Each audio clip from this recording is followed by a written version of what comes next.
wasaaradda dhalinyarada iyo ciyaaraha maamul goboleedka Koonfur Galbeed Soomaaliya ayaa si weyn uga soo horjeestay in degmada Afgooye qayb ka noqoto tartanka degmooyinka gobolka Banaadir ee sanadkan. Abba Awow Sheekh Suufi, wasiir ku-xigeenka wasaaradda dhalinyarada iyo ciyaaraha Koonfur Galbeed Soomaaliya ayaa ka hadlay arrinkaasi waxaanu yiri waxyaalaha isla maray ay tahay macnaha in gobolka Banaadir in uu ku soo darsaday degmada Afgooye tartanka degmooyinka ee gobolka Banaadir runtii waxay nagu noqotay arrin cajiib ah, arrin lama filaan ah, sababtoo ah gobolka Banaadir maanta waxaan qaadanay annaga federalism aan qaadanay.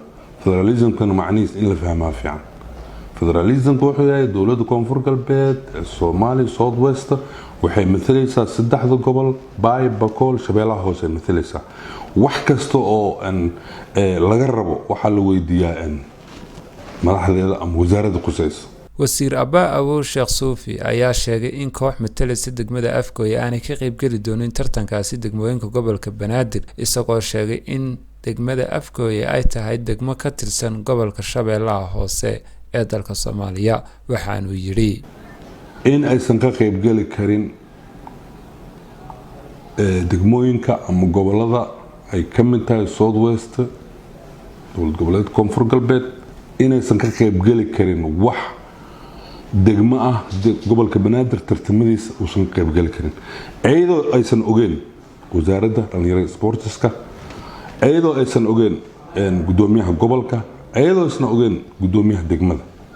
arrintaas koleyta annaga digniin waxay naga tahay inaysan suuragelayn ayna mathalaynin qolada ka qayb gashay lagu soo qoray meesha degmada Afgooye leeyahay kama annagana ma mathasho, annagana waxba kama ogin. hadalkan wasiir ku-xigeenka wasaaradda dhalinyarada iyo ciyaaraha Koonfur Galbeed Soomaaliya ayaa ku soo beegmayay xilli maalin ka hor lagu dhawaaqay isku beegka tartanka degmooyinka gobolka Banaadir oo sanadkan 17 degmo ee hore uga qayb gali jiray lagu soo kordhiyay 2 degmo oo Afgooye iyo Balcad, kuwaas oo ka kala tirsan labada gobol ee Shabeellaha Hoose iyo Shabeellaha Dhexe ee dalka Soomaaliya. Axmed Teye Qaran, wararka Malcab, magaalada Hargeysa.